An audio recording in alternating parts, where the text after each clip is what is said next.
여자의 럭이라는 거는 여성스러움이라고 보면 될 것 같습니다. 일본은 문화적으로 순정적이고 여성적인 매력을 강조하는 그런 스타일은 확실히 있는 것 같습니다. 재밌는 거는 여자력 빙고라는 게 인터넷에 치면 금방 나오거든요. 첫 번째가 재밌는 게 적게 먹는다가 첫 번째입니다. 요리를 잘한다, 꾸미는 걸 좋아한다, 응석 부리는 걸 좋아한다, 이러면 여자력이 높아지는 겁니다.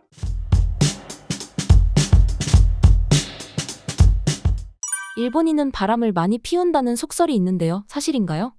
그래서 제가 자료를 좀 찾아본 적이 있습니다. 자료를 좀 찾아보니까 설문조사, 그러니까 뭐 공식적으로 그게 딱 나와 있는 건 아니어서 설문조사를 뭐 일본의 한 뭐 인터넷 뉴스 사이트에서 2020년인가 설문조사를 한 게 있는데 거기서 성인 남녀 한 1,몇백 명을 대상으로 설문조사를 했더라고요. 그래서 지금 뭐 연인 관계를 맺고 있거나 아니면 배우자가 있는 분 중에 그냥 파트너 이외의 분들이랑 성관계를 한 적이 있느냐 물었더니 이게 한 40% 정도가 나왔다 그러더라고요. 와, 40%는 좀 많은 건가? 제가 지금 감이 안 와서. 그래서 다른 나라 자료들을 좀 보니까 예를 들어서 유럽 같은 경우에 프랑스나 뭐 이런 나라 같은 경우는 그 한 40~50%막 이렇게 나오기도 하고요.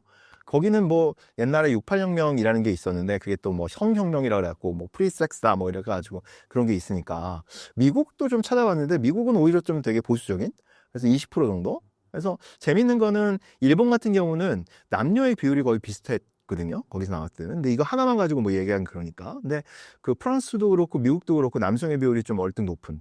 그런데 우리나라도 이게 있더라고요. 이게 재밌었습니다. 이게 심지어는 라이나 생명이라는 좀 큰 데서 성인 남녀 1,000명 이상을 대상으로 조사를 했는데 이 자료가 좀 이게 2016년인가 이게 나왔는데 여기서 보면은 남성이 50%, 여성이 9%. 야, 우리나라는 확실히 바람이 남자가 훨씬 더 많이 피는구나라는 그런 생각이 있었습니다. 하여튼 이런 것들을 보면 그런 그 일본 사람들이 특히 더 뭔가 그런 배우자나 파트너를 두고 매도를 더 많이 한다 이렇게 볼 수는 사실은 없는 것 같고요. 그런데 좀 유의미한 이거는 사실은 뭐 재미로 볼 수 있는데 어디 크게 뭐 설명을 할 수 있을 것 같지는 않고 이거 찾다가 좀 더 뭔가 좀 의미 있는 자료들을 하나 봤는데 2018년인가요? 글로벌 헬스케어 기업이라고 덴카라는 데서 조사를 했는데 성생활 만족도를 조사를 했답니다. 18개국 중에서. 근데 재미있는 거는 그 중에서 한국과 일본이 사이좋게 꼴등에서 1, 2등을 차지했다. 되게 일본은 약간 의외죠. 그러니까 성에 대해서 관대하고 여러 가지 풍속 산업들이 발달해 있었는데 오히려 성생활에 대한 만족도는 떨어지고 우리나라도 뭐 사실 약간 이중적이어서 그렇지 굉장히 여러 가지 그런 성 사업 이런 것들이 급속도로 또 발전을 했는데 하지만 우리나라도 되게 만족도가 떨어진다는 것은 우리에게 좀 시사하는 바가 있지 않은가 이거에 대해서 우리가 좀 생각해 봐야 될 점이 있지 않은가 라는 생각이 좀 들었습니다. 하여튼 일본인들이 바람을 더 많이 피운다는 거는 사실은 아닌데 하여튼 일본인과 우리가 성에 대해서 이중적인 그런 잣대를 가지고 있고 그것이 성생활을 하는데 좀 뭐랄까 방해 요소가 되지 않나 그런 정도의 짐작은 해볼 수 있을 것 같습니다.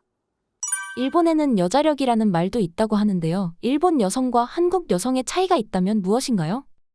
이거는 확실하게 제가 좀 느끼고 있는 겁니다. 뭐 저뿐만 아니라 일본을 자주 가시는 분들은 많이 느끼실 거예요. 일본 여성들이 가지고 있는 어떤 특징적인 스타일이 있습니다. 예를 들면은 좀 이런 표현, 그러니까 이건 뭐 폄훼하거나 이런 건 아니고요. 예를 들어서 제가 제일 인상적인 게 왜? 이렇게 물는 게 와, 가와이 있지 않습니까? 이런 걸로 좀 표상되는 그런 어떤 되게 가와이라는 게 귀엽단 말인데 어떤 귀여운 소녀 같은 이미지? 뭐 그런 것들이 이제 애니메이션을 통해서 되게 우리나라한테 많이 다가오기도 하고요. 이 여자력이라는 말은 사실은 오래된 말은 아니더라고요. 이거 여자력이라는 말이 처음 쓰이기 시작한 게 2000년대에 들어와서 일본의 만화가 여성 만화가인데 그게 안도 모였고 근데 그 우리 아마 아실 겁니다. 신세기 에반게리온이라고 신세기 에반게리온을 만든 난도 히데야키의 와이프더라고요. 부인인데 이분도 만화가인데 이분이 쓴 글에서 처음 여자력이라는 말이 나왔대요. 일본은 이런 신조 만드는 걸 되게 좋아하는 나라에서 여자력이라는 거는 의미는 여성스러움이라고 보면 될 것 같습니다. 즉 얼만큼 자기가 여성스러워서 남성들에게 매력을 어필할 수 있는 그런 정도를 가지고 있는 것을 여자력이라고 부른다고 합니다. 근데 이게 약간 우리도 뭐 옛날 표현으로 뭐 천생 여자다 뭐 이런 표현 옛날에 썼거든요. 뭐 그런 것들이 있는데 일본은 문화적으로 경향성이 우리보다 훨씬 더 순정적이고 그리고 뭔가 여성적인 매력을 강조하는 그런 스타일은 확실히 있는 것 같습니다. 그런 것들이 여성들의 어떤 가와이 뭐 이런 데서 좀 드러나지 않는가라는 게 생각이 들고요. 재밌는 거는 여자력 빙고라는 게 인터넷에 치면 금방 나오거든요. 여자력 빙고. 그러니까 자신의 여자력을 테스트할 수 있는 테스트가 있습니다. 첫 번째가 재밌는 게 적게 먹는다가 첫 번째입니다. 적게 먹는다. 요리를 잘한다. 꾸미는 걸 좋아한다. 뭘 이렇게 응석 부리는 걸 좋아한다. 이러면 여자력이 높아지는 겁니다. 이게 결국은 남성에게 어필하는 그런 매력들이고요. 이거로 총체적으로 표상되는 거는 우리가 일본 애니메이션에서 흔히 볼 수 있는 어떤 귀여운 소녀 이미지가 결국은 일본 여성들의 어떤 전반적인 이미지를 형성하는 게 아닌가. 물론 개인 차이는 많습니다. 개인 차이는 크고 그런 것들이 일본 여성들의 그거라면 한국 언니들 세죠. 한국 언니들 세죠. 뭐 옛날부터 셌는데 요즘은 더 세지신 것 같습니다. 그러니까 센 언니. 제가, 여러분들 많이 기억하실 겁니다. 수우파? 스트리트 우먼 파이터? 저는 정말 그거 재밌게 봤습니다. 센 언니들이 나와서 세게 붙는데, 그거를 저도 되게 재밌게 봤는데, 거기 환호성을 지르는 게 전부 다 소녀들이더라고요. 여성 팬덤이 되게 많고, 그래서 그게 재밌는 게, 똑같은 아이돌이라도, 일본의 여성 아이돌의 팬덤은 아저씨들이 압도적이고, 그러니까 남성들이 압도적이고 우리나라의 여성 팬덤, 여성 아이돌의 팬덤은 사실은 여자들이 더 많다 그럽니다. 예. 어떤 자기 롤 모델, 센 언니 모델 이런 것들이 있는 거죠. 재밌는 거는 이게 또 역사적인 바탕이 있는 겁니다. 너무 웃긴 게 사실은 우리가 보통 전통시대 옛날의 여성상이라 그러면 뭔가 삼종지도라고 들어보셨습니까? 처음에 태어나서는 아버지를 따르고 결혼해서는 남편을 따르고 남편이 죽고 나면 아들을 따라야 된다. 여자는 항상 이렇게 누군가를 따라야 된다는 거. 그리고 칠거지약이라 그래서 뭐 여자가 투기를 하거나 뭐 이러면은 쫓겨나는 굉장히 여성 가부장적인 사회에서 여성이 억압적으로 생활하게 되는 그런 것들이 있는데 사실은 삼종지도와 칠거지약으로 대별되는 유교적 종법 질서라고 얘기할 수 있거든요. 유교적인 그런 가족법적인 질서가 정착이 된 거는 사실은 양란 이후 조선 후기로 들어왔습니다. 조선 전기까지도 사실은 여성의 지위가 그렇게 낮지 않았어요. 이건 뭐로 알 수 있냐면 우리가 다 알고 있는 신사임당 있지 않습니까? 신사임당을 우리는 지금 뭐 현모양처 율곡을 훌륭한 대학자 율곡을 키우시고 아주 훌륭한 처에 노릇을 했다 그러는데 신사임당이 조선 중기뿐이거든요. 조선 중기에 신사임당이 나왔을 때만 하더라도 신사임당은 뭘로 먼저 유명해졌냐면 화가 신씨로 유명했습니다. 그림 잘 그리냐. 그 아버지가 신사임당을 총회해서 되게 이뻐야 저거 딸바보죠, 딸바보 해가지고선 신사임당한테 엄청나게 교육들을 많이 시켜요. 심지어는 신사임당이 이제 남편 이원수랑 결혼을 할 때 그 아버지, 친정아버지가 이원수한테 야, 내가 딸을 정말 애지중지 키웠는데 너 결혼하면은 우리 집에 들어와서 살게. 그래가지고 집을 그냥 하나 줍니다. 예. 그래서 거기서 이호국이 태어나요. 그러니까 조선 중기까지만 하더라도 그러니까 장가를 가는 게 일반적이었습니다. 지금은 시집을 오는 거죠. 근데 장가를 가는 게 일반적이었습니다. 장가를 가서 장가 간 사람들이 그런 처갓집 살이를 기본적으로 하고 거기에서 아이를 낳아가지고 어느 정도 키운 다음에 그 다음에 이제 분가를 하든지 뭘 하는 겁니다. 예. 그게 고려시대 때도 그렇고 조선 전기까지만 해도 일반적이었고 그렇기 때문에 아이들은 훨씬 더 외갓집이 되게 친근하겠죠. 외갓집에서 컸으니까. 외갓집도 친근하기도 하고. 그래서 율곡도 외갓집에서 태어났고, 즉, 오죽헌에서 태어나고, 오죽헌이 이제 강릉에 있는 신사임당 본가니까, 거기서 태어났고, 거기서 자랐고, 또 하나는 조선 중기까지만 하더라도, 재산을 남녀 구분 없이 공평하게 나눠줬습니다. 이거는 그 자료로 다 남아있는데요. 이건 율곡 분재기라 그러거든요. 그걸 재산을 분할해서 나누는 기록들인데, 이게 부모님이나 아버님이나 돌아가시면 그 자녀들이 모여가지고 재산을 공평하게 나눕니다. 공평하게 나눠가지고 그 기록으로 남깁니다. 기록을 남겨가지고 딱 사인하고, 그래서 그 기록으로 남겨가지고 출가 외인, 지금 이제 그게 조선 후기로 들어가면은 출가 외인이기 때문에 장남한테 몰빵을 주고, 그 나머지는 뭐 차남한테 조금 주고, 시집가는 딸한테는 안 주고 막 이랬는데, 그 전까지만 하더라도 공평하게 나눠줬다라는 것들을 우리가 알 수가 있습니다. 고려시대 때는 더 했거든요. 고려시대 때는 사실은 이혼도 좀 자유로웠고요. 뭐 지금처럼 자유롭다 이런 건 아니지만. 심지어는 고려 때는 이혼한 과부, 애딸인 이혼한 과부가 왕비가 되는 경우도 있었습니다. 예, 그런 이혼을 하거나 뭐 이런 것들이 크게 결혼하는데 그런 결코 사유가 아니었던 거죠. 예.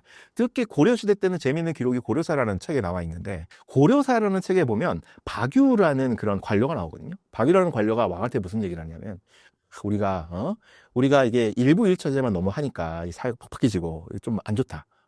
그래서 시집을 못 가는 남자가 아무래도 좀 부족하다 보니까 나 시집 못 가는 여자도 있으니까 우리가 첫째, 즉 첩을 두도록 허용해야 된다라는 건의를 합니다. 그래갖고 고려사회가 발칵 뒤집힙니다. 그래서 그 고려사회에 있는 그 여성들이 모여가지고 이 말도 안 된다라고 그러고 하루는 박유가 연동회라고, 이제 고려는 불교 나라였으니까 연동회를 갔다가 저놈이 박유다라고 누가 소리치는 바람에 거기서 막 해가지고 거의 죽을 뻔했다는 그런 기록이 남아있을 정도로 사실은 여성들의 지위가 그렇게 낮진 않았습니다. 물론 이거를 지금처럼 여성과 남성이 평등하다 그러면 안 됩니다. 당연히 여성은 그 관직에 나갈 수도 없었고요. 여러 가지 제약이 있었지만 조선 후기에 있었던 굉장히 그런 굉장히 억압적인 것들과는 대비되는 그런 전통이 남아 있었다는 거고, 그런 전통이 이제 오늘에 와서 다시 살아난 것일 수도 있죠. 여기에 비하면 일본에 있는 그런 소녀들은 되게 수동적이고 그런 것들이 남아 있습니다. 이것도 약간 조심스러운 게, 그래서 우리나라가 훌륭한 나라고 일본은 나쁜 나라 이렇게 생각하면 안 되고요. 항상 모든 것들이 문화적인 것에서 어떤 그런 역사적으로 그런 선택들을 해온 게 누적이 돼서 문화적인 것들이 남아 있어갖고 그런 경향성들이 있는 거고 장단점이 있다고 생각을 하셔야 됩니다. 그래서 제가 좋아하는 그 책 중에 선을 넘는 한국인, 선을 긋는 일본인이라는 책이 있습니다. 문화심리학자 한민 선생님이 쓰신 건데 되게 재밌습니다. 뭔가 제목을 들으면 딱 필이 오지 않습니까? 한국 사람들은 선을 그어놓으면 넘죠. 예. 봐가지고 아무도 안 보면 바로 넘죠. 예. 그리고 막 때려지어서 넘기도 하고 막 그러는데, 일본 사람들은 선을 그어서 절대 안 넘는다는 겁니다.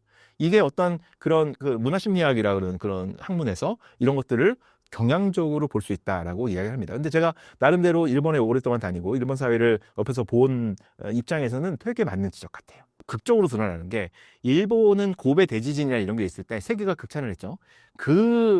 이게 진짜 이 무너지는 와중에 사람들이 줄을 서고요.